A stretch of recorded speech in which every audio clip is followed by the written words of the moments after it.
अभी वो एक बच्चे ने अपने बाप से पूछा ना, अब्बा हर आदमी शादी के बाद पछताता है मगर फिर भी करते हैं, वजह क्या है? अब्बा ने कहा बेटा अकल ठोकरे खाने से आती है, बादाम खाने से नहीं है। मुफ्ती साहब, मैं किसी ऐसी लड़की से शादी करना चाहता हूँ जिसके पास बड़ा मोबाइल ही ना हो और इसने कभी मखलूत माहौल में ना पड़ा हो, ऐसा रिश्ता कहाँ मिलेगा मुझे? ऑर्डर पे बनवाता हूँ आपके लिए। रिश्ता तय होने के बाद अगर कोई जरूरी बात करनी पड़ जाए तो क्या पर्दे में रहकर बात की जा सकती है जिसमें अपनी तरजीहात बताई जा सके? जी, की जा सकती है। जरूरी बात ही हो, ज्यादा फ्री होने की कोशिश न करें। तमाम दवाएं बच्चों की पहुंच से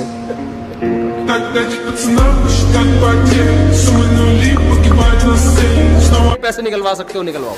एक पाकिस्तानी सफर कर रहा था, अब पाकिस्तानियों का दिमाग बिजनेस की तरफ बहुत चल रहा है। देखा एक चाइनीज बैठा हुआ है, ट्रेन में दोनों सफर कर रहे हैं, तो चाइनीज की नाक पे मच्छर आके बैठा, उसे पकड़ के खा लिया। उनके यहाँ तो कोई हलाल हराम है ही नहीं, कहते प्रोटीन होने चाहिए, बस कुत्ता खा लो, बिल्ली खा लो। तो वो चाइनीज की नाक पे मच्छर आके बैठा, उसने उठा के खा लिया। उसने कहा प्रोटीन है, फ्री फोकट के मिल रहे हैं। तो पाकिस्तानी की नाक पे थोड़ी देर मच्छर आके बैठ गया, चाइनीज से जो डर गया होगा, खा तो सकता नहीं था कि जाहिर है सारी जिंदगी कभी मच्छर मक्खी खाए नहीं, तो उठा के उसको कहता है खरीदेगा भाई तू मेरे से। देख लो गाइस,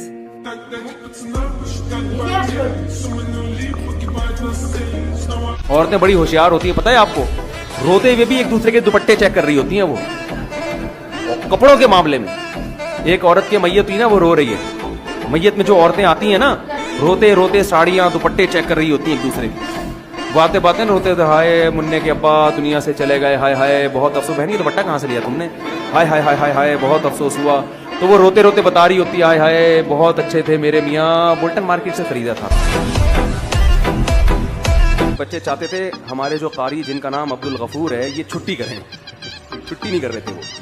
अब बीमार नहीं होते थे, सेहतमंद थे। तो एक बच्चे को शरारत हुई, वो कब्रिस्तान में छुप के कब्र के पीछे बैठ गया जहां से कारी साहब रोज गुजरा करते थे, और कब्रिस्तान में सलाम करते थे, अस्सलामु अलैकुम या अहलल कुबूर।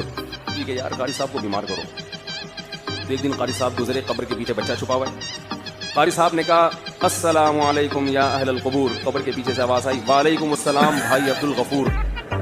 वो जैसे एक आदमी ने 1 साल बाद केस किया अदालत में कि इसने मुझे गेंडा कहा है। एक बंदे पे केस किया कि इसने मुझे क्या कहा है? गेंडा। अदालत ने कहा कब कहा था? उसने कहा 1 साल पहले। उसने कहा केस आज क्यों कर रहे हो भाई? कह रहे गेंडा मैंने आज ही देखा है, मुझे क्या पता था ऐसा गेंडा होता। एक बच्चा काफी देर से ना, उसका हाथ नहीं जा रहा था घंटी पे, ऐसे उछल उछल की कोशिश कर रहे। एक बड़े मियाँ गुजरे, उन्होंने बजा दी घंटी, और बच्चे से पूछा बेटा हाँ बताओ क्या कह रहे हैं? भागो।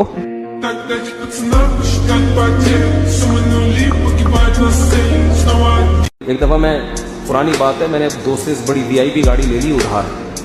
रिश्ता लेने गया तो फौरन हाँ हो गई गाड़ी देख के। पुरानी बात है, 10-12 साल पुरानी। तो मुझे लगा कि यार ये समझ रहे हैं कि मेरी गाड़ी है। मैंने उनको बताया मेरी गाड़ी नहीं। अब आपको पता है कि आगे फिर क्या हुआ होगा। दिल के अरमा आंसुओं में बहते हैं, उनके बच्चे हमको मामू कहते हैं।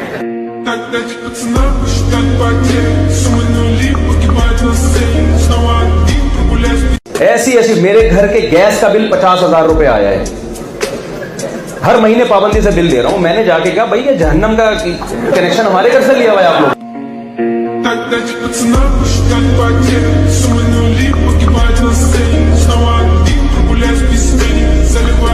एक आदमी ने ज़ेबरा नहीं देखा था, तो एक दिन जंगल में गया, एक देहाती आदमी ज़ेबरे को देख के कहते हुए गधे को किसने स्वेटर पहनाया हुआ है यहाँ पे यार?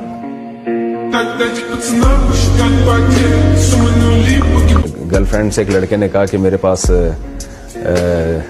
मेरे दोस्त वसीम की तरह गाड़ी तो नहीं है लेकिन अपनी पलकों में बिठा सकता हूँ, और मेरे दोस्त वसीम की तरह बंगला तो नहीं है लेकिन दिल में जगह दे सकता हूँ, तुम्हें और क्या चाहिए? उसने कहा वसीम का नंबर चाहिए।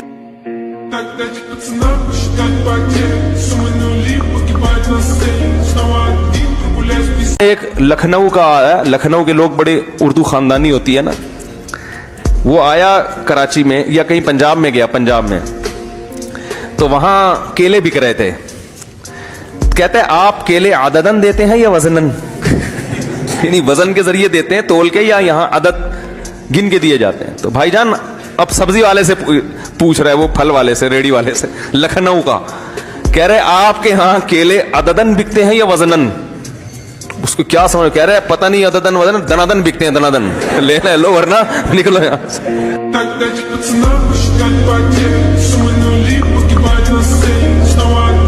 एक चाइनीज जो था ना, बीमार था, उसका पाकिस्तानी दोस्त उससे मिलने के लिए गया, उसके ऑक्सीजन लगी हुई थी, ऑक्सीजन लगी हुई थी चाइनीज की। तो ये मिलने के लिए गया, जैसे ही करीब खड़ा हुआ है तो वो चाइनीज चीखने लगा, चाची पाची पाची का कहते हुए मर गया। अब ये पाकिस्तानी डिफेंस का होगा कोई, इसने कहा यार ये मेरा चाइनीज दोस्त आखिरी वक्त में कुछ अल्फाज बोल के गया है, ये कुछ वसीयत की है, उस अल्फाज को उसने दिमाग में महफूज कर लिया। उसने कहा मैं इसका तर्जमा मालूम करवाऊंगा। चाइना गया, लैंग्वेज सेंटर गया, यार ये चाची पू पाची इसका मतलब बताओ क्या है। उन्होंने कहा उर्दू में तर्जमा करो। उन्होंने कहा इसका मतलब है उल्लू के पट्टे, ऑक्सीजन के पाइप से पाँव हटा।